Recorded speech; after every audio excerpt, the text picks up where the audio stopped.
Eli walked into the armory, now dressed in her usual blend of tech and enchanted gear, her ceremonial robes finally put away. She expected to get back to work. She did not expect Derren and Bianca standing there, both looking like they had something urgent. Derren grinned when he saw her. Finally. Took you long enough, Keebler. Eli rolled her eyes. I swear, Derren, if the next words out of your mouth aren't important, I'm hexing your boots together. Derren held up his hands. All right, all right. We need your magic skills, genius elf. Eli crossed her arms. For what? Bianca stepped forward, her expression serious. We fought something. Something that wasn't normal. Eli tilted her head. Define not normal. Bianca gestured to her axe, still stained with dried blood. It took 3 of us, me, Katrina, and Lyra, to put one of these bastards down. I buried my axe in him, but he kept fighting, like he didn't feel pain. Eli glanced at the weapon. So you think something was off about him? Derren nodded. That's where you come in. We need to know what the hell was in that blood. Eli sighed, stepping closer to the axe. All right. What else? Derren gestured to the nearby workbench. Oh, and while you're at it, take a look at this. Eli turned and saw the Black Dawn rifle. She stared at it. The runic engravings, the dark sigil burned into the metal. She felt a pulse of old magic the moment she got near it. Eli exhaled slowly. Where did you get this? Derren shrugged.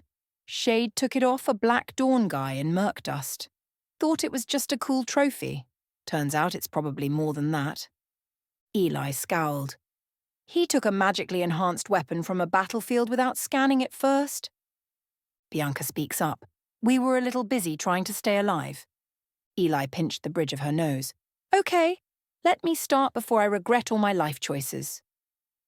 Eli held her hands over Bianca's axe, murmuring a soft, elven incantation. A violet glow pulsed from her fingertips, tracing the dried blood. Her expression shifted. This isn't just human or supernatural, it's engineered. Bianca frowned. Engineered how? Eli exhaled sharply. There are foreign elements in this blood, reinforced tissue, something synthetic laced into the bloodstream. And it's infused with magic. Derren raised a brow. So, a super soldier. Eli nodded grimly. Something like that. The Black Dawn is modifying their troops, physically and magically. Bianca gritted her teeth. That explains why it took so much to kill him. Eli wasn't finished. She ran another spell over the axe, whispering an ancient phrase. The glow flared again, brighter this time.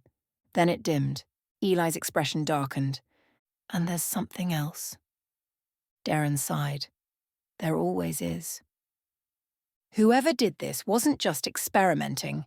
This was deliberate, designed for war. Eli turned her focus to the rifle on the workbench. She ran her fingers over the runic engravings, feeling the residual energy. These symbols, they're not decoration. They enhance the weapon. This thing isn't just enchanted. It's been modified to integrate magic into its very function. Derren raised a brow. So, what? Magic-powered bullets? Eli smirked slightly. Something like that. She tapped one of the runes lightly, feeling the lingering energy beneath the surface. And this magic isn't modern. It's old. Someone with deep magical knowledge designed this. Bianca crossed her arms. So now we're up against enhanced warriors and enchanted weapons. Derren grinned. Great. Just what we needed. Bulletproof meatheads with magic guns. Eli sighed. This isn't just about power. It's about strategy. Whoever is behind this has resources, knowledge, and a very clear goal. Bianca exhaled. Which is? Eli glanced at the Black Dawn rifle. Whatever it is, they're preparing for something big. Eli pulled out a small rune-etched scanner from her belt and hovered it over the rifle. A soft hum filled the room as arcane energy pulsed through the device. Her brow furrowed. It's not normal enchantment work. This magic is layered, multiple spells reinforcing each other. That's unusual. Derren raised an eyebrow. Meaning? Eli tapped her fingers against the workbench. Meaning this wasn't made by some back-alley warlock throwing spells on a rifle. This was crafted with precision. Someone with serious magical expertise designed this. Derren nodded. So we're dealing with professionals. Love that for us. Eli ignored him and continued scanning. No standard energy source detected. No ammo chamber. No combustion system. She paused, eyes narrowing. But there is something... Derren grabbed his multi-tool, ready to pry it open. Eli snatched his wrist. Do you ever think before tearing things apart? Derren grinned. Not really. Eli sighed. Let me try something first. She placed her hands over the rifle, muttering a low incantation. The runes on the weapon pulsed. A soft glow emanated from within. Eli's eyes widened. There's something inside it. Something pulsing with energy. Derren leaned closer. What kind of energy? Eli took a breath. Let's find out. With careful precision, Derren removed a side panel. Inside, embedded deep within the weapon's core, was a crystal. It pulsed with an eerie, unstable glow, shifting between shades of blue and violet. Eli exhaled sharply. Well, that's new. Derren studied it. This thing is powering the whole weapon. Eli nodded slowly. Yes, but not just powering. It's acting as a conduit. Derren scratched his chin. A conduit for what? Eli's expression darkened. For something designed to incapacitate. Derren blinked. Come again? Eli pointed at the residual energy field surrounding the crystal. This weapon doesn't just shoot to kill, it disrupts. Derren processed that for a moment. You mean like... Eli nodded grimly. Like what happened to Shade, this crystal channels energy in a concentrated beam. When it hits, it doesn't just cause damage, it shuts down the target's nervous system. Derren whistled. So we're talking magical paralysis? Eli ran another scan. Temporary, but yes. This thing doesn't just take you out of a fight, it leaves you vulnerable. Derren leaned back. Well, Eli studied the runes carved into the rifle's interior.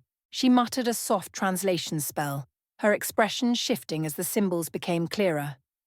Then she froze. Derren caught the shift immediately. What? What is it? Eli's eyes darkened. These runes.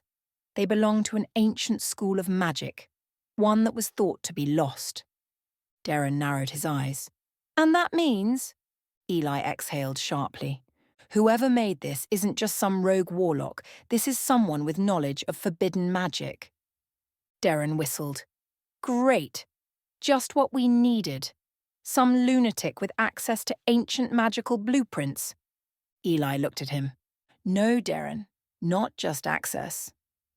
She placed the rifle down, her fingers tightening around the edge of the table. Whoever made this knows how to improve it.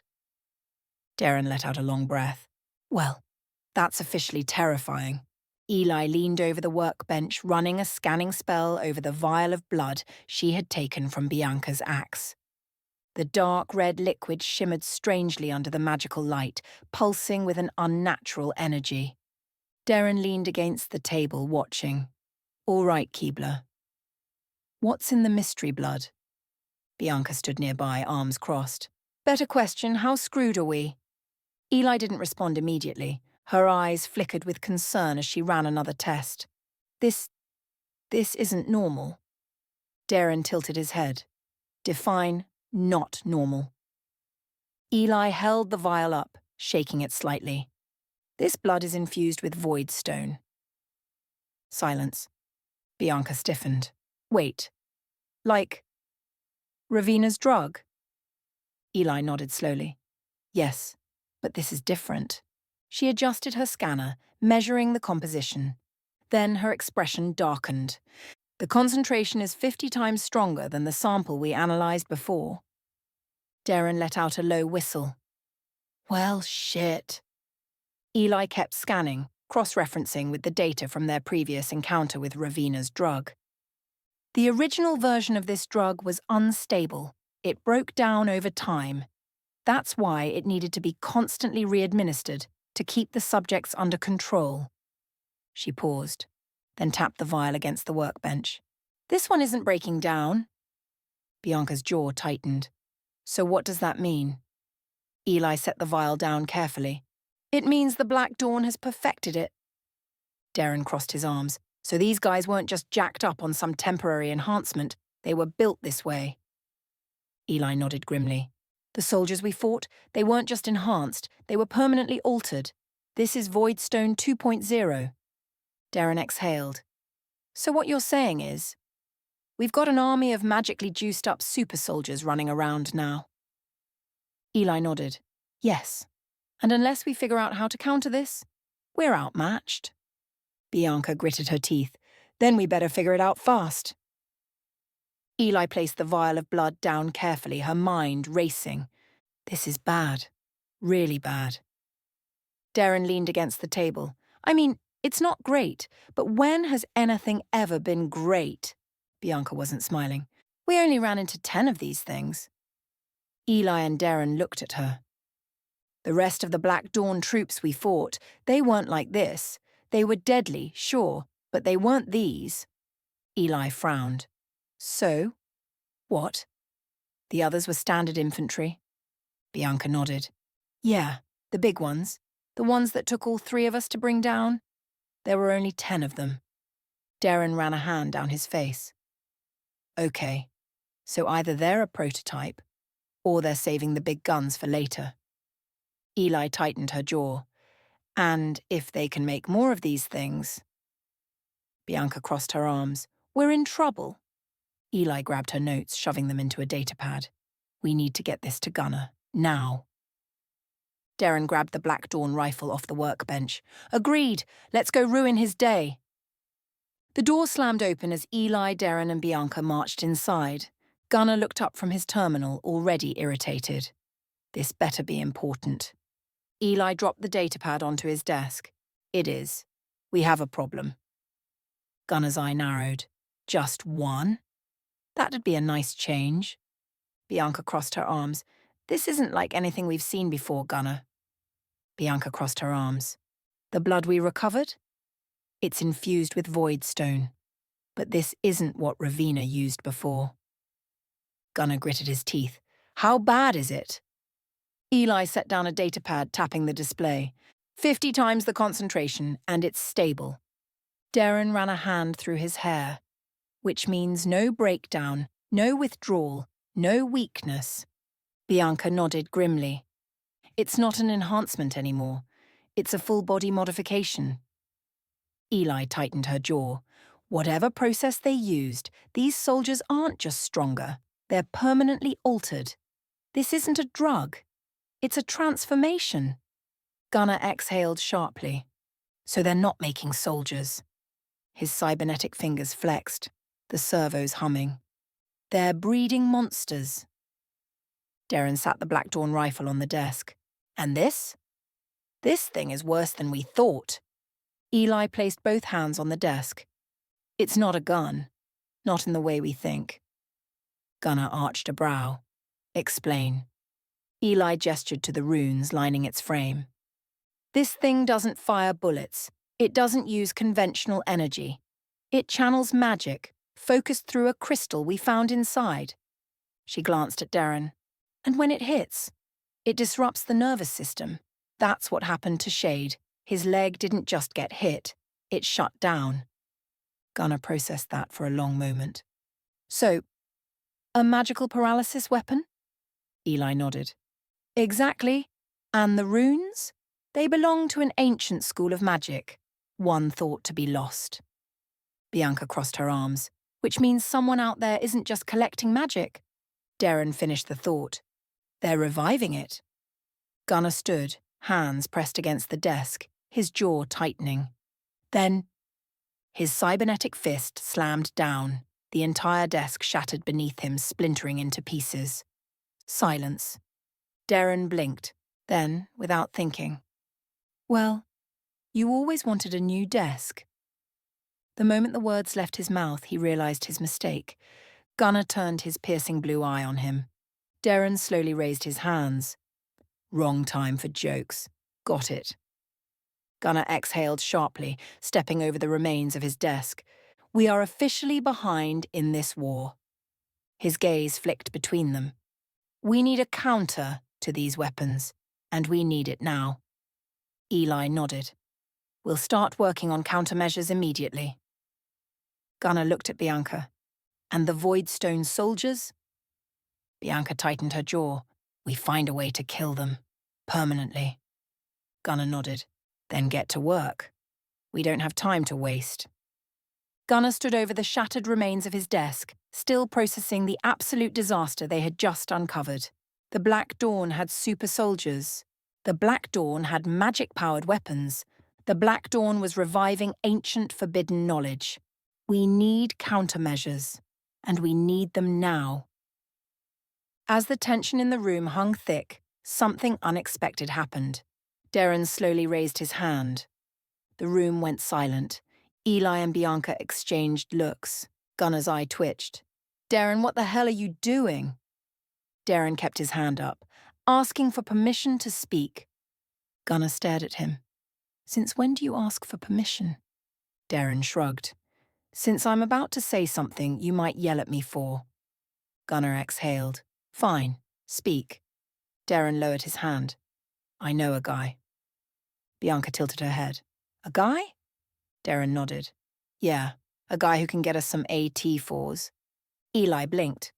You mean anti-tank weapons? Derren grinned. Yep. Gunnar stared at him. How the hell are you getting anti-tank weapons? Derren held up a finger. Do you really want to know? A long pause. Gunnar sighed, rubbing his temple. No, I do not. Eli folded her arms. Okay, I have questions. Several, actually. Derren grinned. Nah, you really don't. Bianca raised an eyebrow. And your friend is just going to hand over some anti-tank launchers? Derren smirked. For the right price, or a favour, or both. Gunnar pinched the bridge of his nose. Fine. Get the damn AT-4s. Derren grinned wider. Now we're talking. Derren scratched his chin, eyes lighting up with a new idea. You know, while we're at it, how about a Mark 19 for the Wolfmobile? Bianca immediately face-palmed. Eli stared at him. You want to mount an automatic grenade launcher on the Wolfmobile? Derren nodded. Think about it. High explosive grenades, fully automatic, perfect for clearing out those super soldiers. It'll be like Christmas. Gunnar slowly turned to look at him. His eye twitched. Get out! Derren held up his hands in surrender. All right, just an idea. Jeez. As he walked toward the door, he muttered just loud enough for them to hear. Man, nobody respects innovation around here. The room was silent. Gunnar stood by the window, his broad shoulders tense, unmoving. Outside, in the distance, Alpha and Omega patrolled the perimeter, their shadows stretching beneath the floodlights as they moved through the darkened tree line. It should have been a calming sight, a reminder that his pack was still here, still alive. But all he could see were the ones who weren't. Erendil, Lyra, the soldiers lost because of the Council's inaction. And now? The Black Dawn was building an army, his hands clenched into fists. His cybernetic arm hummed faintly, the internal servos responding to his tension. Behind him, the shattered remains of his desk lay in ruin, the evidence of his earlier frustration. It wasn't enough. With a sudden explosive movement, Gunnar turned and grabbed what was left of the desk, lifting it effortlessly with his enhanced strength. And with a roar of pent-up rage, exhaustion, and frustration, he hurled it across the room. The splintered wood and broken metal crashed against the far wall, knocking over a chair, sending datapads scattering across the floor. And in the very same instant, the door opened. Aeliana stepped inside, closing the door behind her. She took in the scene, the destroyed furniture, the heavy breathing of a man who had held it together for too damn long, and then, in the way that only she could. She tilted her head, a faint smile tugging at the corner of her lips. Did the furniture cause you grief? Or are you merely trying to rearrange the office? Gunnar exhaled sharply, running a hand over his face. I needed to let something go. Aeliana nodded, stepping further inside, her expression softening. I understand.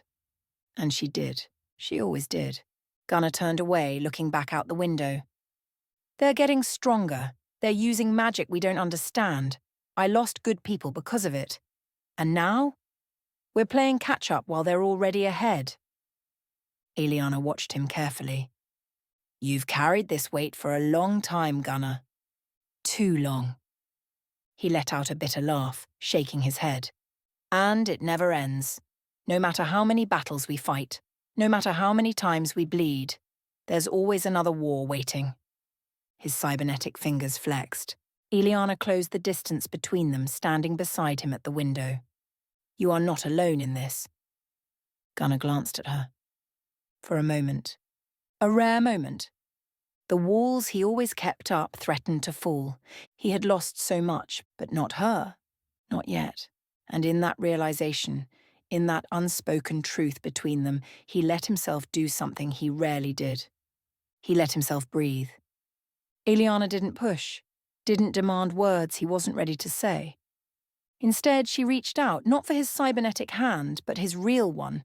And for the first time in a long time, Gunnar let someone hold the weight with him. Even if only for a moment. The room was silent, save for the distant hum of security alarms cycling in the background. Aeliana stood beside Gunnar, watching him as he kept his gaze on the window, the shattered remains of his desk forgotten behind them. For a moment, neither of them spoke. Then, softly, I brought 8 elven guards with me to secure the portal room. Gunnar nodded slightly, absorbing the information. Good. That needs to be locked down. Aeliana continued, her voice steady but measured. A full company of 100 troops is being prepared. It will take a few days before they arrive. Gunnar's jaw clenched slightly. We don't have a few days. I know. Aeliana watched him carefully. But they are coming, and when they arrive, they will be under your command. That made Gunnar turn. Mine? Aeliana nodded. They are here to reinforce your forces, Gunnar. The Pack, Echo Division, this war is not yours alone. Gunnar exhaled slowly, rubbing the back of his neck. The workshop isn't big enough to house them all. I know, Aeliana said, stepping closer. The facility has additional barracks space, does it not? Gunnar nodded. Yeah, we'll make it work. Aeliana tilted her head. I also have 4 trained artisans coming. The High Council is sending them in, the hopes that it will speed up your enchanted ammunition production. Gunnar was silent for a long time. Then he exhaled, his shoulders tense, but the weight pressing on them slightly lighter. You didn't have to do all this. Aeliana studied him, her piercing blue eyes seeing past the armor, past the mask. Yes, I did. For the first time, Gunnar didn't have a response. The air between them shifted, something unspoken yet undeniable hanging between them. Aeliana saw it all, the exhaustion, the weight of command, the frustration boiling just beneath his skin. She didn't say another word. Instead, she stepped forward and wrapped her arms around him.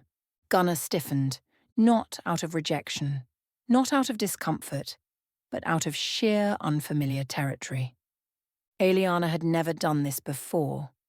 And yet, after a long pause, he let himself do something he hadn't done in years. He reciprocated. His cybernetic arm, cold and unyielding, remained at his side, but his real hand gripped onto her, like a man drowning finally finding something to hold onto. For just a moment he let himself breathe, the silence stretched between them, the weight of everything settling. Gunnar pulled back first, his expression hardening, not out of rejection, but because the war wasn't stopping. I'll put Clara in charge of the elven detachment. Aeliana tilted her head slightly. Oh? Gunnar nodded, his voice steady. She fought with them. She understands how they operate better than I do. Hell, she attended the Elven War College because of you. Aeliana gave a small smile, and she excelled there. I have no doubt she will lead them well. Then it's settled. Gunnar turned back toward the window, watching the wolves in the distance. This fight is changing, Aeliana. We need every advantage we can get. Aeliana stepped beside him, watching the same horizon. And you are not fighting it alone. Gunnar glanced at her, just for a second, but in that moment, it was enough. No more words were needed. The war was coming. But at least for the first time in a long time, he wasn't standing against it alone. The tension had eased, slightly. Aeliana stood beside Gunnar, both of them watching the distant wolves patrolling the perimeter. Gunnar exhaled slowly, his mind already moving to the next problem. There's something else I need from you. Aeliana glanced at him. That was inevitable. Gunnar allowed a brief smirk before his expression turned serious again. Rose needs a portal. Aeliana tilted her head slightly. For what purpose? Gunnar turned to fully face her. She thinks she can hack into Draven's network if she has access to a portal. The only permanent one we have on Earth is in our secure area, and I'm not risking that. Aeliana considered this, her piercing blue eyes studying him. You want access to one of our portals instead? Gunnar nodded. We need a way in, Aeliana. Draven is always one step ahead. If Rose can find a way to track his movements, maybe we can finally get ahead of him. Aeliana was quiet for a long moment. Then, it won't be easy. I will have to speak with the council. Gunnar gritted his teeth. They owe us. Aeliana exhaled, nodding. I will see what I can do. Do more than that, Gunnar said, his voice firm. Make them listen. Aeliana smiled faintly. Oh, I intend to. Aeliana studied Gunnar, watching him carefully. She had given him a way forward. Reinforcements, support, a possible portal for Rose. But there was something else lingering between them. Something that had been left unspoken for far too long. Gunnar exhaled, then did something he rarely ever did. He reached out and took her hand in his. Aeliana didn't pull away. Instead, she stepped closer. The air between them shifted, heavy, charged, something unbreakable drawing them together. For the first time in all the years of fighting side by side, after every moment stolen by duty or war, they finally allowed themselves this. Gunnar's fingers tightened slightly around hers. Aeliana tilted her head up, meeting his gaze. They were so close now. The tension between them wasn't battle-hardened this time. It was something raw, real. And as they leaned in, just as their lips were about to meet, the door burst open. Boss, I got... Derren froze.